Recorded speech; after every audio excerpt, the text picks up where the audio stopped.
પ્રકરણ 10 પ્રકરણ 9ના અંતે મહેતા પરિવાર અમદાવાદના શાંતિ કુટીરમાં પાછો ફર્યો હતો, પણ શાંતિ તેમનાથી હજુ પણ વેગળી હતી. વિનોદભાઈ ધીમે ધીમે સ્વસ્થ થઈ રહ્યા હતા, પણ તેમની શારીરિક અને માનસિક રિકવરી અત્યંત ધીમી હતી. તેમના પર ધ્યાન રાખવા, ફિઝિયોથેરાપી કરાવવા અને દવાઓનો ખર્ચ પહોંચી વળવા માટે પૈસાની સખત જરૂર હતી. આ જ સમયે આકાશના મિત્ર રોહને તેને રાતોરાત કરોડપતિ બનવાનો એક શંકાસ્પદ અને ગેરકાયદેસર પ્રોજેક્ટ ઓફર કર્યો હતો. આકાશે આરતી સાથે આ વિશે ચર્ચા કરી હતી અને આરતીએ તેને આ કામ ન કરવા સમજાવ્યો હતો, પરંતુ આકાશના મનમાં આર્થિક જરૂરિયાત અને પરિવારને બચાવવાની તીવ્ર ઈચ્છા વચ્ચે એક ભયંકર દર્દ ચાલી રહ્યો હતો. રાતભર આકાશને ઊંઘ ન આવી.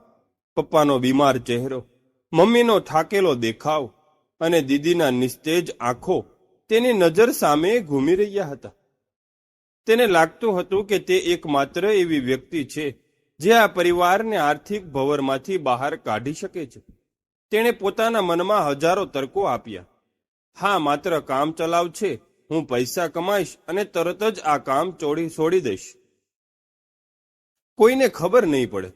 આ પૈસાથી પપ્પાને વધુ સારી સારવાર મળશે, મમ્મીને આરામ મળશે અને દીદી પણ શાંતિથી જીવી શકશે. સવાર પડી ત્યાં સુધીમાં આકાશે એક અતિ ગંભીર નિર્ણય લઈ લીધો હતો.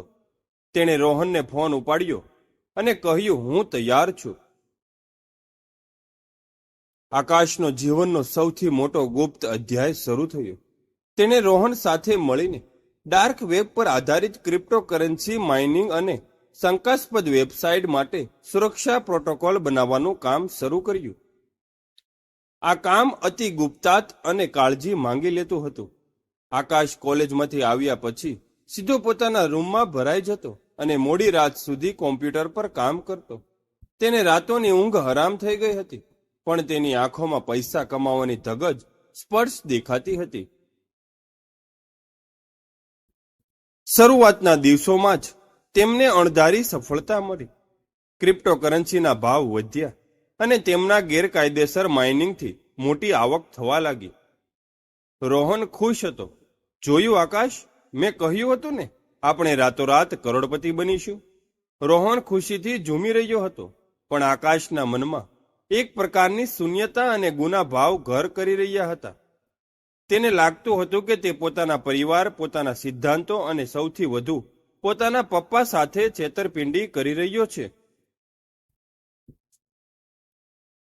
જ્યારે તે રાત્રે પોતાના રૂમમાં એકલો બેઠો રહેતો, ત્યારે તેના પપ્પાના પ્રામાણિકતા અને સત્યનિષ્ઠાના ઉપદેશો યાદ આવતા.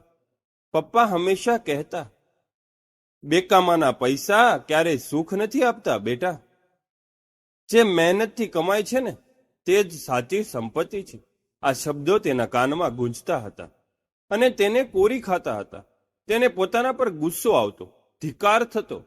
તે પોતાના ભવિષ્ય વિશે ચિંતા કરતો. જો કોઈને ખબર પડશે તો શું થશે? આ વિચારો તેને સતત પરેશાન કરતા હતા. આકાશ પોતાના પરિવારથી દૂર થઈ રહ્યો હતો. તે મમ્મી, પપ્પા અને દીદી સાથે પહેલા જેટલો સમય નહોતો વિતાવતો. તેને વાત કરવાનો કે મોકળાશથી હસવાનો સમય જ ન હતો. તેને મોટા ભાગનો સમય ગુપ્ત કામમાં જતો.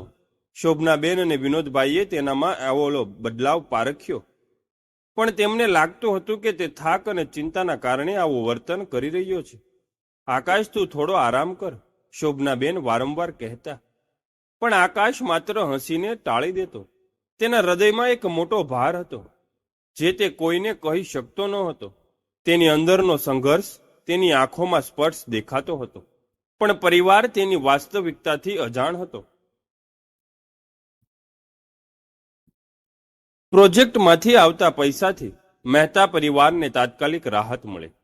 આકાશે હોસ્પિટલના બિલ ચૂકવી દીધા, નવી મોંઘી દવાઓ અને સારા ફિઝિયોથેરાપિસ્ટની વ્યવસ્થા કરી. વિનોદભાઈની સંભાળ માટે એક પાર્ટ ટાઈમ નર્સ પણ રાખવામાં આવી, જેથી શોભનાબેનને થોડો આરામ મળી શકે. ઘરે સારી સુવિધાઓ આવતા વિનોદભાઈની રિકવરીમાં પણ થોડો વેગ આવ્યો. તેમનું શરીર થોડું મજબૂત બન્યું અને તેઓ ધીમે ધીમે જાતે જ ચાલવાનો પ્રયાસ કરવા લાગ્યા. તેમની યાદશક્તિમાં પણ થોડો સુધારો થયો અને તેઓ પરિવારના સભ્યોને ઓળખવા લાગ્યા અને તેમની સાથે નાની નાની વાતો કરવા લાગ્યા.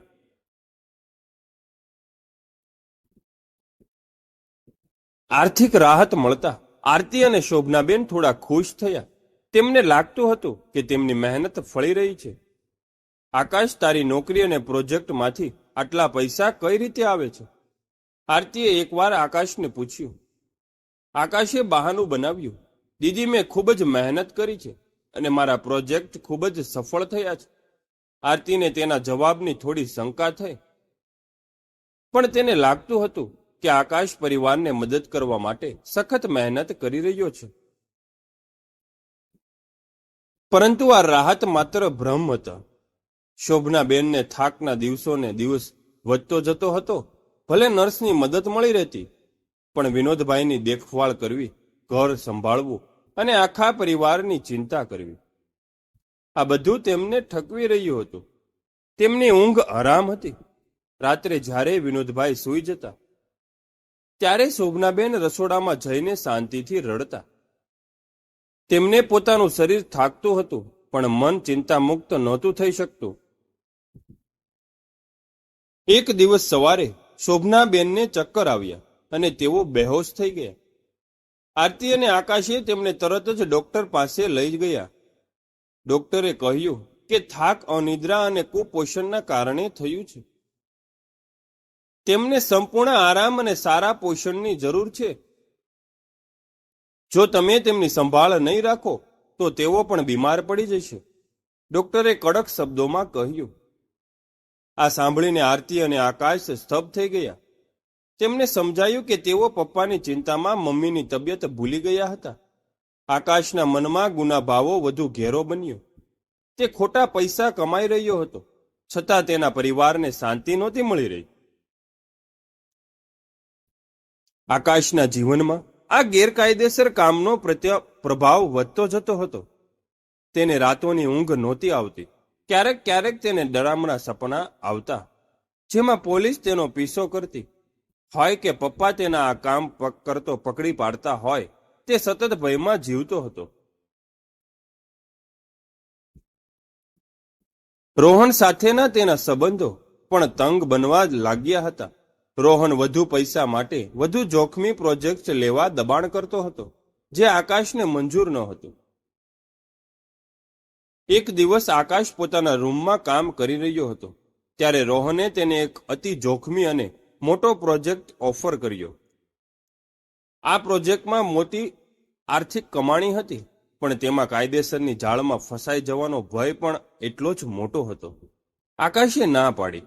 આ રોહન, આ બહુ જોખમી છે. આપણે આ ન કરી શકીએ. રોહન ગુસ્સે થયો. આકાશ, તું ડરી ગયો છે. આપણે આટલે સુધી આવ્યા છીએ, હવે પાછા ફરી શકીએ તેમ નથી. જો તું આ કામ નહીં કરે તો હું તારું અને તારા પરિવારનું રહસ્ય બધાને જણાવી દઈશ. તારા પપ્પાને ખબર પડશે કે તું ક્યાંથી પૈસા કમાઈ રહ્યો છે, તો શું થશે?